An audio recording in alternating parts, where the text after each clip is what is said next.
భగవద్విషయమున నిత్యము ఆనందించువారు పరమ భాగవతుల సహవాసము చేసిన వారు తననాశ్రయించిన వారికి మంగళకరమగు వరములు నిచ్చిన వారు మా తాతగారు.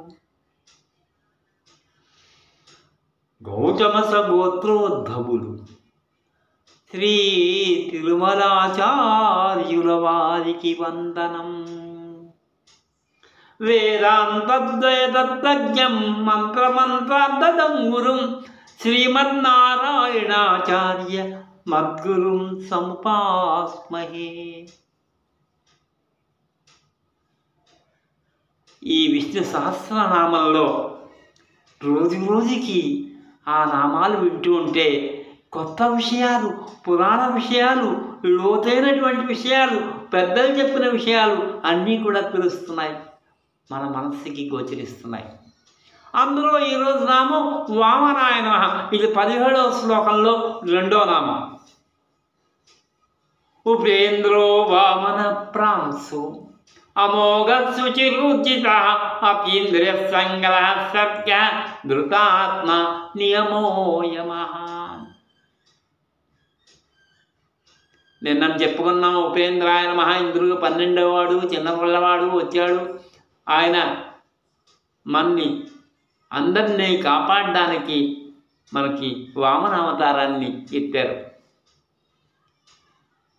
ఈయన ఈ వామనాయ నమః అంటే ఇంద్రుని అధికారాన్ని కాపాడడానికి బలిచక్రవర్తి యజ్ఞానికి వచ్చినప్పుడు పొట్టిగా ఉన్నారట, అందరినీ ఆకర్షిస్తున్నారు, బ్రహ్మచారి వేషంలో ఉన్నారు. అందుకని ఈయన వామన అన్నారు.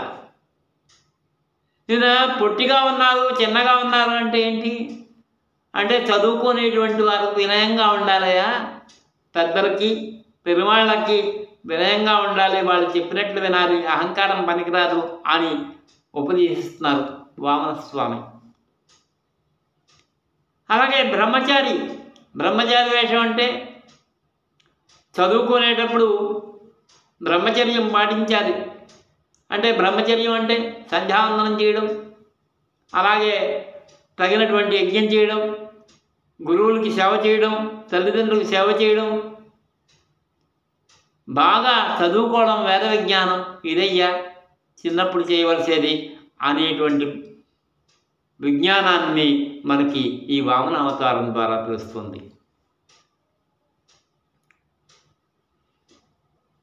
ఇంకా ఈయనకి అహంకారం లేదు. ఎందుకంటే నేను ఇంద్రుడికి తమ్ముడిని అంటున్నారు, అంతేగాని నాకు ప్రత్యేకమైన పేరు ఉంది, నేను ప్రత్యేకంగా చూపబడతాను అనేటువంటి అహంకారం ఇంక లేదు. దశరథపుత్రుడు, యశోదానందనుడు అని అంటారు కదా, ఆ విధంగా ఇక్కడ అహంకారం లేకపోవడం కనిపిస్తుంది.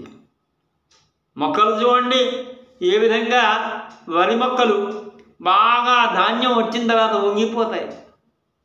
వంగాలి, నమస్కారం చేయాలి, సాష్టాంగ నమస్కారం చేయాలి పెరుమాళ్ళకి. ఆ సాష్టాంగ నమస్కారం ఎట్లాగా ఎట్లా చెయ్యాలో సాష్టాంగ నమస్కారం అది వినాయక చవితి కథలో చెప్తారు, వినాయకుడు చేస్తాడు అని వినయ విధేయతలను చూపిస్తున్నటువంటి ఒక అవతారం. ఇటువంటి అవతారం వామనాయ నమః. ఇక్కడగా పెద్ద విశేషం ఉంది. అందరూ ఋషులు, పెద్దలు, భక్తులు అందరూ కూడా వామనావతారం ఎక్కడ వెంకటేశ్వర స్వామిని చూసాం, రాముల వారిని చూసాం, కృష్ణుడిని చూసాం, గోకులంలో చూసాం. వామనావతారం ఏది కనిపించలేదు కదా. వాళ్ళంతా చూశారు చోటు ఎక్కడ అన్న చోట్ల వామనుడు ఎక్కడ ఉన్నాడు, వామనావతారం అన్నారు. ద్వారకాదిలో చూశారు, ఆ పాదాలు లేవు స్వామికి.